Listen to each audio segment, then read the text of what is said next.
Lali, Milei, Messi y Jesús. Ellos cuatro comparten algo. ¿Se te ocurre qué?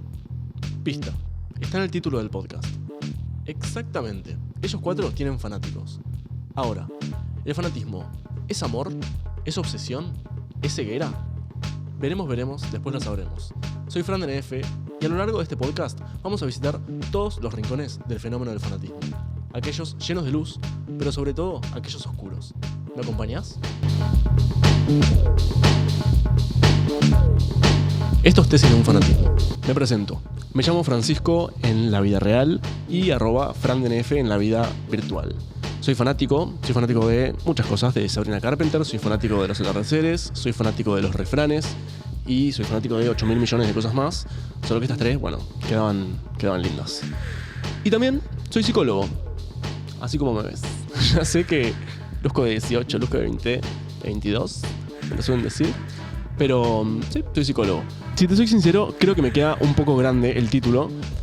Mejor digamos que soy un pibe que cursó algunas materias de la licenciatura en psicología, aprobó un par de finales, hizo una tesis sobre la psicología del fanatismo, y resulta que la aprobó. El síndrome del impostor es absoluto.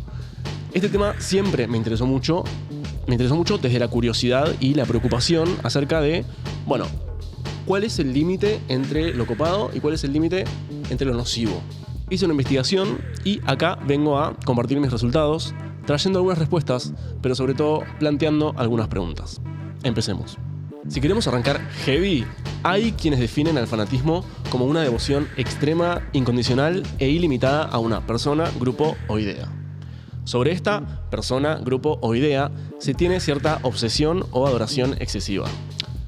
Yo, si me preguntas a mí, prefiero arrancar más chill de cojones, definiendo al fanatismo como un apasionamiento y un apego que se siente hacia alguien o algo en especial. Este objeto idolatrado, entre comillas, porque claramente no es un objeto, pero puede ser del terreno político, artístico, deportivo o religioso. Y seguramente esté dejando por fuera un montón de otros. Pero estos son los que más se repiten, eso sí que es una verdad. Me gustaría aclarar que distintos estudios que se hicieron coinciden en que estos diferentes fanatismos, por ejemplo, el de un hincha de Ferro o de Boca o el de un tenista, todos estos fanatismos de diferentes campos involucran las mismas actitudes y los mismos procesos mentales. Obvio que existen pequeñas particularidades que hacen a cada tipo, pero me parece re loco que el ídolo, cualquiera sea el ídolo, genere en la cabeza de cualquier fan lo mismo. Hay también quienes piensan el fanatismo como una etapa de enamoramiento, que todos, en menor o en mayor medida, los humanos atravesamos con algo y que nos lleva a relacionarnos con este objeto idolatrado de una manera intensa, yendo más allá de un consumo casual que puede tener cualquiera. Este consumo casual es, consumir un producto una vez, dos, quizás por casualidad. El consumo fan no es eso. El consumo fan es escuchar la canción 100 veces, es compartirla en tus redes sociales para que un montón de gente la escuche, para promocionarla, es hacer un edit del artista, es invertir tiempo, energía y plata. La billulla, la viva, esa. Esta última concepción ubica al fanatismo en un terreno ya de afición o de pasatiempo, más bien, alejándose de todas esas concepciones o ideas que lo consideran algo negativo y estigmatizante. A nivel horizontal, o sea, con tus pares, te reúne con personas iguales a vos. Te permite sentirte comprendido y acompañado. Esa sensación de haber encontrado cómplices, compañeros y almas gemelas. El fandom, la hinchada, la agrupación política o la comunidad religiosa en la que estés. A nivel vertical, o sea, con el ídolo, encontrás una figura a la que adorar, el ídolo, cualquiera sea el motivo y cualquiera sea el ídolo.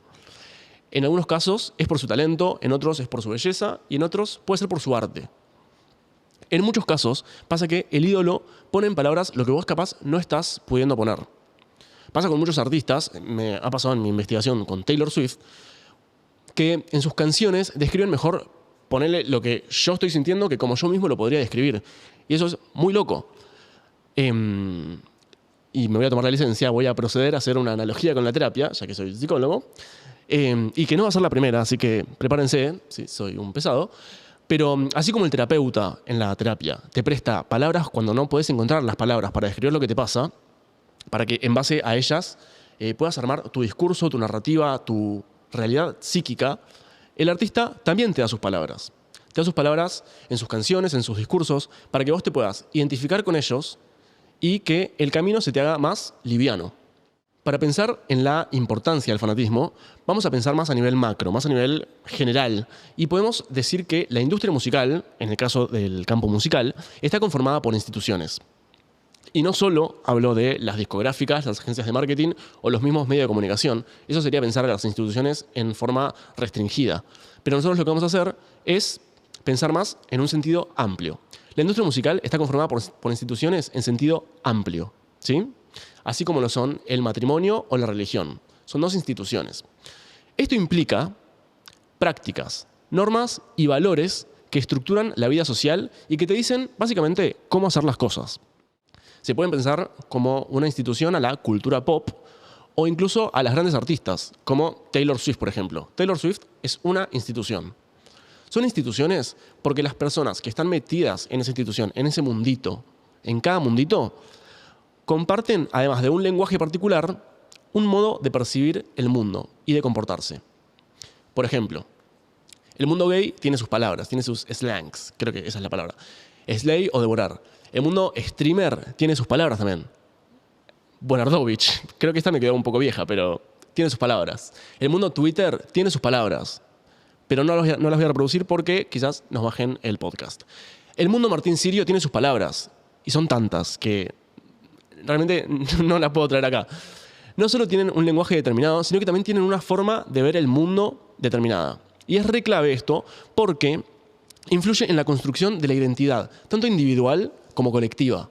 Tanto la tuya personal como la del grupo al que perteneces. Al entrar vos a un fandom, uno se empapa de nuevos modos de hacer y de vivir la vida. Quizás diferentes a los propios. Muchas veces diferentes a los propios. Somos fragmentos ambulantes de las instituciones que nos atraviesan, dijo un autor. Castoriadis se llama. Dato de color. Llevas todo esto con vos siempre, por eso es que te atraviesa. Los Swifties perpetúan la institución Swiftie. Los ricoteros perpetúan la institución de los redonditos de ricota. Los furiosos perpetúan la institución de furia, con todo lo que eso implica. Es un fenómeno muy importante en la vida de cualquier persona porque te da recursos para la construcción de identidades y la producción de sentidos en la vida cotidiana. Esto básicamente quiere decir que el fanatismo te marca y estructura a la persona que vas a ser.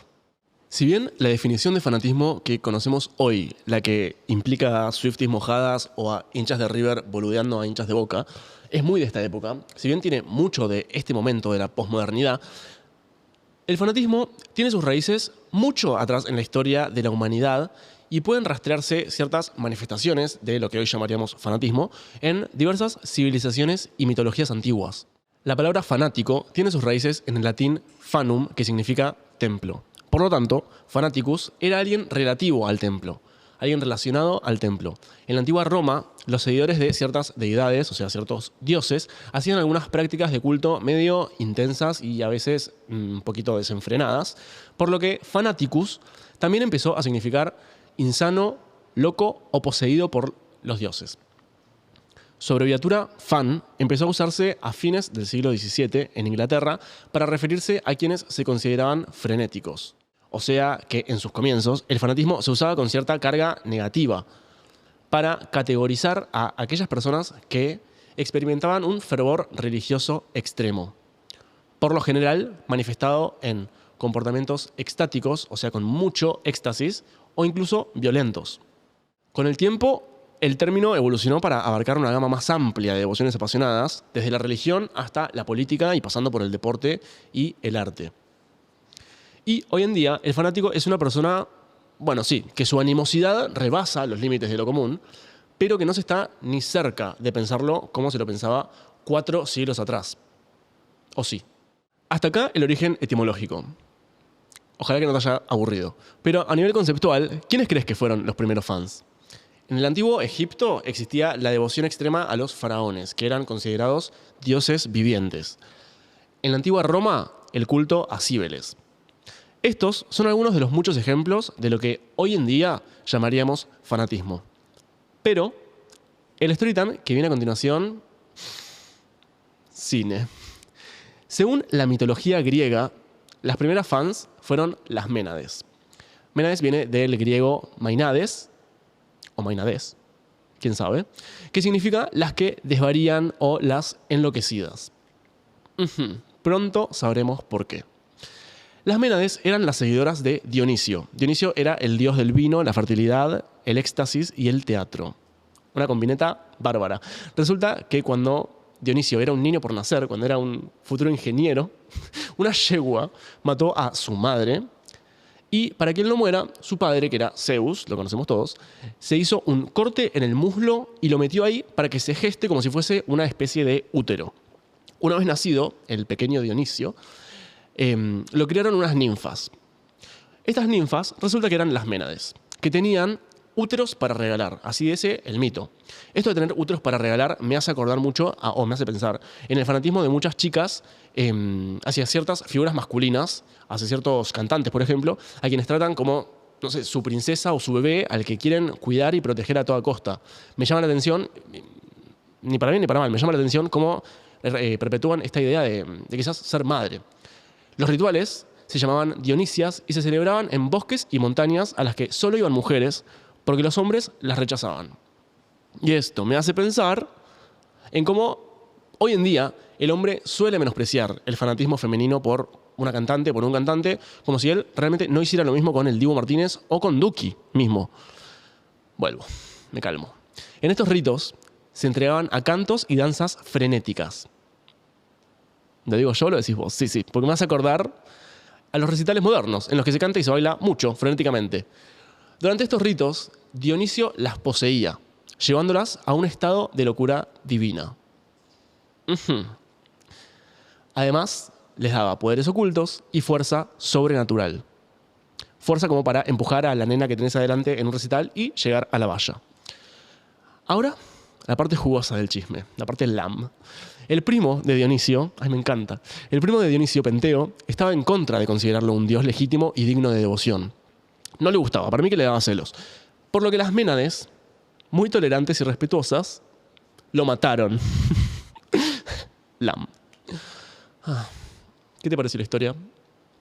Para mí, las analogías se hacen solas. Cualquier parecido con la realidad es pura coincidencia. ¿O no? Freud, el padre del psicoanálisis, amado por unos, odiado por otros, habló del contagio como un fenómeno fácil de comprobar, como un fenómeno que existe, pero difícil de explicar. Dice que es un fenómeno de índole hipnótica, o sea, relacionado a la hipnosis. Dice que te puede llegar a dejar en un estado singular muy próximo a la fascinación en que cae el hipnotizado bajo la influencia del hipnotizador. Dice también que en este estado de fascinación o de hipnosis, desaparece, y acá se pone fuerte, desaparece la personalidad consciente, la voluntad propia y el discernimiento, o sea, la capacidad de discernir quizás lo bueno o lo malo. Fuerte, muy fuerte. Además, los sentimientos y los pensamientos propios se orientan en la dirección que les imprime el hipnotizador. O sea que uno como hipnotizado hace lo que el hipnotizador te dice que hagas. Como estamos tan de la analogía, me permito ubicar al ídolo como un hipnotizador y al fan como un hipnotizado. A mí, por ejemplo, me repasa que me la puedo pasar horas viendo videos de Sabrina Carpenter, realmente horas, videos musicales que ya vi, TikToks con datos curiosos que ya vi, que ya sé, pero no sé, el video de Expreso lo vi 180 veces y es perfecto, como para no verlo 180 veces. No entiendo por qué toda la gente no lo vio 180 veces. Vuelvo. Bueno, un toque que ver con esto tiene el pensar al ídolo como un encantador de serpientes. Lo escuché en algún lado y me recopó, porque muchos son los casos en que los fans se enojan, se envalentonan y toman de punto al enemigo del ídolo, ¿no? Pasó, por ejemplo, entre Sabrina Carpenter y Olivia Rodrigo, entre Cami Mayan y McAllister o entre Lali y Milei. En muchos de estos casos, el ídolo tiene que salir a pedir que no le ataquen más al otro, ¿sí? Tiene que salir a controlar a sus serpientes. Se me ocurre como un ejemplo reciente, tampoco tan reciente, pero cuando Luli González, por ejemplo, la youtuber, tuvo que pedirles a sus fans que paren de tirarle hate a Marty Benza, a su ex, otra youtuber. O mismo en los shows también. O sea, el artista controla cuando el público hace silencio y cuando el público explota. El artista es el que tiene ese poder y los fans son los que le dan ese poder. La analogía con la hipnosis me parece bastante lógica, ¿no? En este sentido, porque con el fanatismo algo te hechiza, algo te atrapa y realmente querés saber más. Y si esto no te pasa, si no entras en esa, ves a esas personas que sí les pasa y querés ser parte de eso. Pasa mucho eso de que ves a los demás entrar en un mambito, en una, y no entendés por qué lo hacen. Pero después, poco a poco, vas entrando. Te puede pasar con Taylor Swift en 2023, te pudo pasar con Marvel en, no sé, los 2010, o con la ropa oversize en la pandemia, o con los patitos en la cabeza que se pusieron de moda. No entendés por qué pingo lo hacen. Lo hacen. Dije pingo, perdón. En la multitud, todo sentimiento y todo acto son contagiosos. Y en grado tan alto que el individuo sacrifica muy fácilmente su interés personal al interés colectivo. Peor en los casos en que hay mucha gente. Porque a mayor masividad, a mayor gente, mayor es el contagio. ¿Sí? Es más gente... Sí, dije, soy un profesor. Esto significa que hay más gente haciendo algo que vos no estás haciendo y de lo que te estás quedando afuera. Y nadie se quiere quedar afuera. A grandes rasgos, tiene que ver con que los humanos somos seres sociales y nuestras emociones son muy contagiosas. Cuando vemos a alguien expresar una emoción intensa, nuestras neuronas espejo se activan. Las neuronas espejo son un temazo. Me acuerdo la primera vez que las vi en la carrera y dije, ay, temazo. Pero nuestras neuronas espejo se activan y tendemos a imitar esa emoción. Amo este tema, realmente. Las neuronas espejo son un tipo de células cerebrales, son neuronas que se activan tanto cuando realizamos nosotros una acción como cuando observamos a otra persona realizar la misma acción. Pasa mucho cuando, por lo menos a mí me pasa mucho, cuando estoy cenando con alguien, estamos charlando así normal y la otra persona levanta el vaso y yo por reflejo, pero instantáneamente, lo hago. Pero es porque inconscientemente estoy imitando a esa persona. Es como si nuestro cerebro reflejara la acción que hace el otro, pudiendo sentir lo que el otro está sintiendo mientras lo hace. Es algo que se relaciona mucho con la capacidad de empatía. Bueno, a modo de ejemplo, con esto, con el contagio, a mí me pasa algo con los pogos. O también con los cánticos de la cancha o los cánticos en las marchas, que son situaciones muy masivas, son situaciones en donde se junta mucho. Yo estoy muy tranquilo, yo soy una persona que vive inhibida, soy tímido, entonces cuando veo gente así, haciendo lo que están haciendo el quilombo que hacen, yo quiero ser parte de eso, pero me cuesta tanto entrar en esa, porque además me causa mucha gracia cuando me miro a mí de afuera y cuando miro a los demás de afuera, cuando hacen el clic, cuando cambian de chip entre persona y pasan a ser tipo un mono que hace quilombo, un primate, me parece muy gracioso, porque realmente cuando entras en esa, decidís entrar en esa, perdés los estribos. Y me encanta. La masividad justamente crea un sentido de anonimato terrible. Vos sos uno más del montón. Y esto te lleva a comportamientos que no realizaríamos de manera individual. No existe un pogo de una persona. Y si existe, permitime decir que es muy triste. En un grupo grande es más fácil perder la inhibición, perder la timidez y dejarse llevar por la emoción del momento. El hecho de hablar de contagio me remite a pensar el fanatismo como un virus o como una enfermedad. Y es fuerte, pero realmente no sería la primera persona que lo piensa, porque Andrea, la icónica fanática de Madonna, dice que lo suyo, su fanatismo por Madonna, es una enfermedad, porque la ha llevado a gastar todos sus ahorros en su ídola. Yo no me voy a detener mucho en este punto porque para mí no es una discusión que valga mucho la pena, porque el fanatismo no es algo patológico. Sin duda, en un extremo puede llevarte a desarrollar ciertos comportamientos, ciertas conductas, ciertos pensamientos perjudiciales. Pero como todo aquello que se lleva al extremo, cualquier cosa en el extremo puede llegar a ser perjudicial. No siento que el fanatismo sea algo particularmente malo, porque en la mayoría de los casos el fanatismo es un pasatiempo, o más bien, no un pasatiempo, sino un modo de vivir, porque no es algo que tenés en la agenda y lo haces, no sé, de 14 a 15 horas. Es algo que te atraviesa tu vida. Es algo que le da un sentido a tu vida. Pero considerar el fanatismo una enfermedad me parece un montón. Y no lo digo yo, lo dice la ciencia. Hay muchos estudios que dicen que no es algo patológico, no es algo de lo que preocuparse, a menos que ocurran dos circunstancias específicas en el que el fanatismo puede llegar a ser patológico, y es cuando el vínculo del fanático con el ídolo se convierte en un sustituto de todas las relaciones sociales de la vida real. O sea, cuando tu único vínculo es el vínculo con el ídolo, que además es un vínculo unilateral y basado en la fantasía. O también cuando se considera al vínculo con el ídolo una relación real y bilateral, cuando no se discierne entre lo unilateral y lo bilateral. Pero volviendo al tema del contagio, Mariana Enríquez, en su último libro, dice algo como que el fanatismo es un contagio que no se puede evitar, ni por sabiduría ni por edad. Lo que quiere decir ella con eso es que el fanatismo es algo a lo que todos somos susceptibles. ¿Sí? Todos somos vulnerables al fanatismo. Y la verdad es que es un gran debate, porque implica la pregunta del millón, que yo me la he planteado varias veces, y es si todos somos fanáticos de algo. Es todo un tema. Es el verdadero todo un tema. Todos tenemos pasiones, eso seguro, pero no todos las expresamos con la misma intensidad de un fanático, ¿sí? Lo que diferencia al fanático de alguien que consume algo de manera casual es la intensidad. Todos somos susceptibles al contagio y a la influencia de las masas, incluso las personas más racionales y escépticas.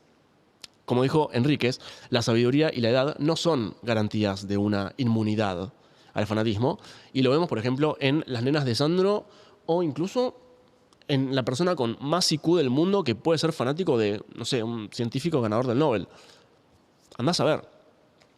Todos somos vulnerables al fanatismo y está perfecto que así sea. Porque el fanatismo puede ser una fuente de alegría y entretenimiento de la que ojalá nadie se prive, en tanto y en cuanto quede siempre en ese plano y no rebase los límites de lo sano. Algo de lo que Freud no habló, pero que estoy seguro que amaría, es el FOMO. El FOMO es el Fear of Missing Out, aguanta, o sea, el miedo o la ansiedad que te genera el estar perdiéndote de algo. Es un fenómeno psicológico que se lo debemos a las redes sociales, gracias redes sociales, ya que podemos ver lo que todos están haciendo en todo momento, sentimos que algo copado está pasando en todos lados. A mí me pasó cuando me fui de vacaciones que yo iba a una playa y yo sentía que, pero me estoy perdiendo todas las otras playas. Qué problema de chico blanco, ¿no? Pero me pasaba eso y no lo podía controlar. Y como es imposible estar en todos lados, es imposible estar en todas las playas, nos agarra esta sensación horrible de que los demás están haciendo algo mejor que uno y que uno es básicamente una basura. ¿A alguien más les pasa? No, genial, nadie levanta la mano, soy el único loco.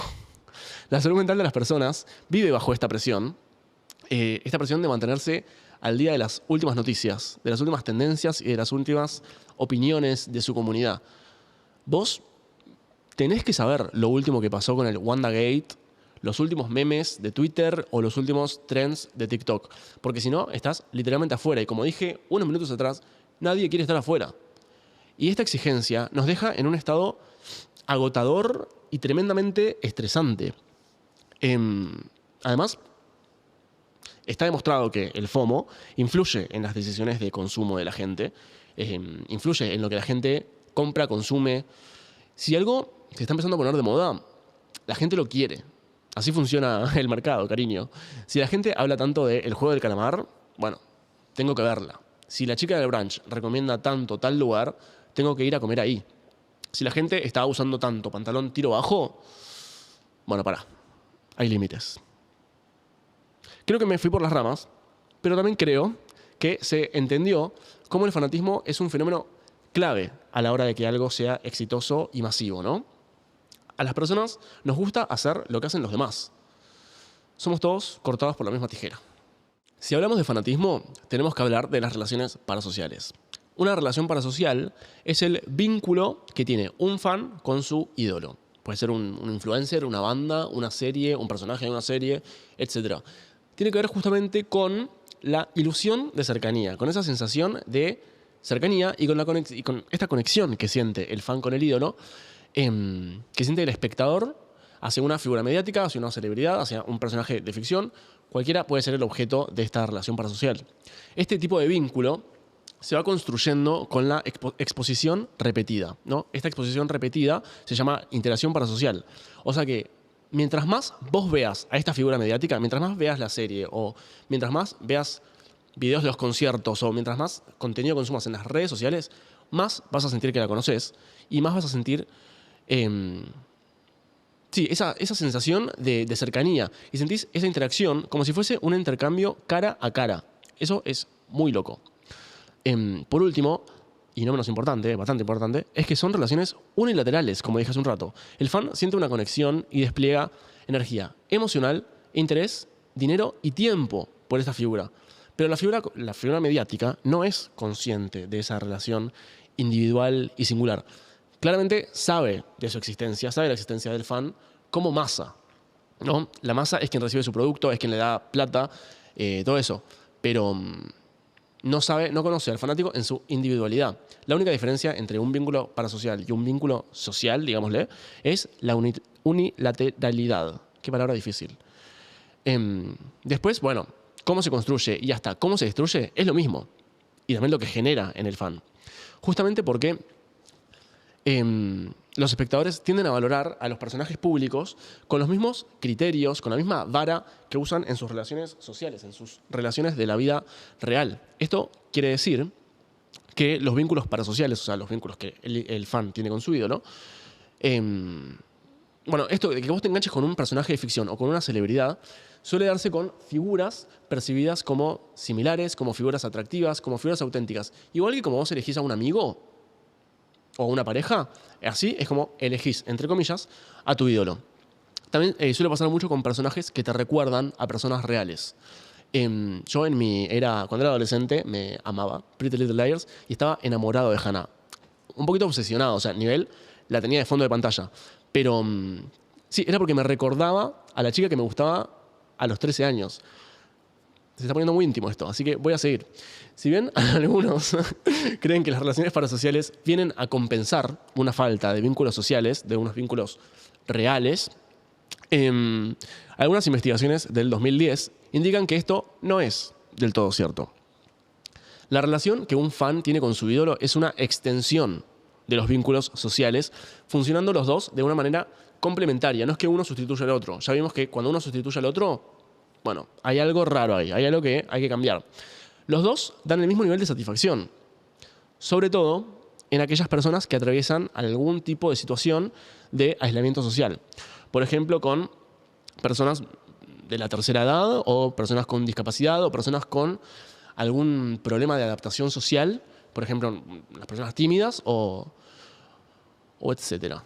Estas personas que tienen alguna falencia social son las más propensas a consumir contenido en los medios cuando se sienten solos y valoran las actualizaciones de estado online de las celebridades. Valoran mucho cuando el famoso o el influencer sube una historia contando lo que le está pasando. Mientras que esto mismo despierta una reacción apática en las personas con capacidades sociales más desarrolladas, en las personas quizás más sociales o extrovertidas. Cuando un influencer sube muchas historias, hay gente que piensa, uy, qué pesado. Y, por otro lado, hay gente que cuando un influencer sube muchas historias, dice, amo, y las mira fascinado. Es re loco como algo tan simple puede generar respuestas tan diferentes dependiendo de tu mentalidad. Así, se podría confirmar que determinadas características psicológicas propician el consumo de algunos contenidos mediáticos y la subsiguiente formación de relaciones parasociales con las figuras, con los famosos, con las celebridades, con los personajes que ahí aparecen. Como ya dijimos, el tener un vínculo parasocial nos dota de esa sensación de conocer del todo al ídolo. Pero la realidad es que la imagen y la idea que uno tiene sobre una figura pública, que yo tengo sobre Sabrina Carpenter o sobre Hannah de Pretty Little Liars, la imagen que yo tengo sobre ellas es una construcción, ¿sí? Es una construcción, se construye con los aspectos que la celebridad, que la figura decide mostrar, que no son tantos en muchos casos, y también los aspectos que yo como fan proyecto sobre ella, ¿no? Creando cierta personalidad que yo construí y que a mí me gusta que ella tenga, pero quizás, y es muy probable, que ella no tenga completamente esa personalidad. Es lo que a mí me gusta pensar que tiene. Como cualquier relación igual, cuando un vínculo parasocial se rompe, pueden haber repercusiones en la vida personal, como le haría la disolución de cualquier otra relación. El fin de un fanatismo te puede generar lo mismo que el fin de cualquier amistad o cualquier relación de pareja. Este choque que te decía entre la idealización que yo creé y la realidad se produce porque, usualmente con los ídolos, se generan expectativas poco realistas con muy altos estándares. Y cuando se comprueba que esto no es así, quizás porque hay algún escándalo mediático en el medio o porque pasa algo, se rompe con el imaginario que el fan tiene sobre la celebridad. Y esto es peligroso, tampoco tanto, pero es peligroso porque puede terminar por afectar la estabilidad emocional del fan. Le puede pegar de alguna manera. Las relaciones parasociales no se forman a elección de los individuos. No elegimos a quién amar. No elegimos de quién enamorarnos. Al menos no conscientemente. Están fuera de nuestro control. Pero una vez que estas ya existen, depende de cada fanático determinar y controlar si va a ser saludable o no esta relación. Las relaciones fan-ídolo necesitan de un límite autoimpuesto y la forma más fácil de establecer este límite autoimpuesto es recordar la naturaleza unilateral de la relación y que la misma está basada en la fantasía. Si llegaste hasta acá, estrellita dorada. Llegamos al final de este primer episodio en donde, sentamos las bases de lo que va a ser el fanatismo y de lo que vamos a ver a futuro en este podcast. Y, un poquito de lo que vimos acá nos sirvió para comprender este fenómeno que es tan complejo y tan multifacético, ¿no? El fanatismo es todo esto y más. Lo definimos viendo de dónde venimos, viendo los orígenes, dónde estamos parados en el presente y también hacia dónde vamos con este tema. A lo largo de los próximos episodios vamos a seguir explorando sus diferentes facetas, analizando desde, sus causas y sus consecuencias hasta sus características y sus estrategias. Te invitamos a reflexionar sobre tus propias experiencias y a compartirlas en nuestras redes sociales. ¿Fuiste o sos fan? ¿Cómo lo vivís o lo viviste? Si no sos fan, ¿cómo ves a los que sí son? Gracias por acompañarnos en esta primera entrega y ojalá verte la próxima. Nos vemos.